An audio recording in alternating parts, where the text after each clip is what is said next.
Mr. President. Recognize the senator from Connecticut. Mr. President, the House of Representatives is not coming back into session reportedly until next week. The government is shutting down tomorrow night, and the Republican House of Representatives isn't here. And they aren't coming back until the government has been shut down, reportedly, for days. That tells you all you need to know about who is responsible for a potential shutdown of the government. Republicans care so little about funding the government that they aren't even showing up. President Trump doesn't care either. He boycotted even meeting with Democrats until 24 hours before the shutdown was to begin. He was watching golf or posting on social media, basically anything except trying to negotiate, to do the job of government. I wish Republicans were trying to keep the government open instead of trying to shut it down. But what I really want is for Republicans to open their eyes and see what is happening at an increasing pace to our democracy. What I want, what I think is necessary at this moment, is for any budget that we write to put the health of our democracy first. In fact, as I've watched the events of the past few weeks play out, with political enemies being systematically hunted by this administration, I think that we all have a moral obligation to only support a budget that at the very least puts the brakes on the president's lawlessness. Right now, our democracy is in grave peril.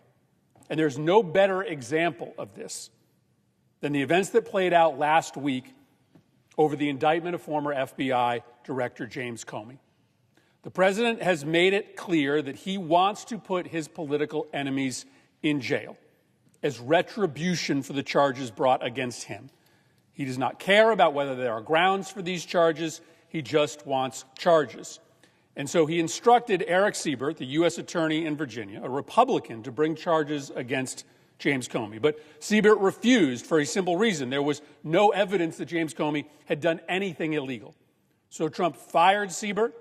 He appointed his personal lawyer, who has never set foot in a courtroom, as the new U.S. attorney, simply because he knew she would follow orders. Every career prosecutor in the office recommended she refuse to bring the charges, again, because there were no charges to be brought. But she did it anyways, as instructed. Not a single other lawyer in the office would sign the indictment, virtually unprecedented in a case like this. Trump cheered the indictment, and then he warned that there would be more charges brought against others that had vocally opposed his policies. And that's not all that happened in the last 2 weeks. Trump ordered the FCC to issue threats to TV stations that did not remove one of his primary late-night critics, Jimmy Kimmel, from the airwaves. He announced new military deployments to additional cities. He began a process to harass and arrest leaders of prominent political groups that oppose his presidency, threatening at least one funder of groups that oppose his policies, George Soros, with arrest simply for supporting opposition to Trump. Much of this, though not all of it, has happened in the wake of the brutal, horrific murder of conservative activist Charlie Kirk. His assassination was abhorrent. And it was and still is a moment for all of us to consider what we can do to stamp out political violence and violence of all kinds. But his murder does not justify the dizzying campaign of political repression that has been carried out often in his name since. To exploit his murder, to crush dissent, or to censor speech is unacceptable. And this brings me back to the debate over the expiring budget. I join with my colleagues in wanting this new budget to, at the very least, postpone the health care insurance increases that are coming for millions of Americans, that are going to ruin people's lives in this country. 75% increases for people who are going to make this awful decision about whether they should continue to pay their premiums, whether they should put food on the table for their kids, or whether they should risk going without insurance. I think that's a pretty reasonable ask. Just don't increase costs on families when it comes to health care. at a time when the cost of everything else is going up because of President Trump's insane economic policies. But let me ask you this as well. Why would we not also simply say that any budget we pass should stop the worst of the lawlessness? Stop the deployments to our cities. Stop the witch hunt of Comey and Soros and Senator Schiff.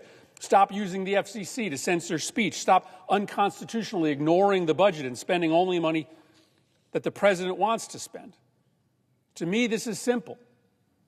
We should not willingly pay the bills for the most serious assault on political freedom since the Civil War, an assault that may collapse American democracy as we know it. Now, I know my Republican friends think that this is hyperbole, that our fear for democracy is just fear-mongering, just politics. I swear it is not. My Republican colleagues know why Comey and Senator Schiff and Soros are being targeted. They know that the president just picked the people that give him the hardest time and told his folks to come up with charges. My Republican colleagues know the impact that this has on people who want to politically and peacefully oppose the president, but now won't do that because they fear for their freedom. Republicans know this. They should not defend it. Republicans know that it's wrong to sit down and agree to a budget and then cheer the president when he refuses to spend the money in blue states or on the priorities that got Democrats to sit down at the table to begin with. Republicans know that that's not fair play. They shouldn't defend it. And Republicans know that using the FCC to crack down on speech that the president doesn't agree with is wrong. They know, as Senator Cruz pointed out, that that's a slippery slope that we may never get off.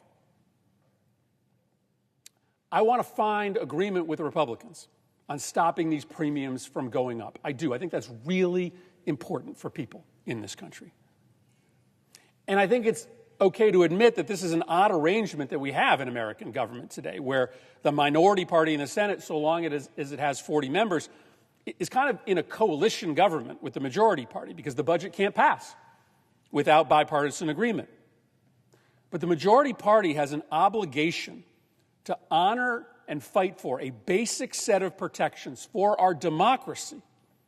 And when it doesn't, it really stops being a good faith negotiating partner. How do Republicans expect us to vote for a budget that funds a government that is lawlessly pursuing Democrats, that is arresting and harassing our members and our allies, that's deploying the army and masked officers to our cities? We are at a moment of decision for this country.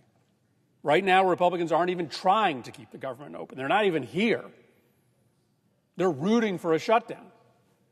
But if we're going to keep the government open, why can't we all agree that it should only be a government that respects our democracy, that is not corrupt, that doesn't treat people and places that oppose President Trump as enemies deserving of indictment or military deployment?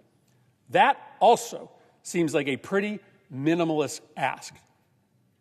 So it's decision time. Is this Senate going to fund the destruction of our democracy, or are we going to do what is necessary to stand up for basic American values? I yield the floor.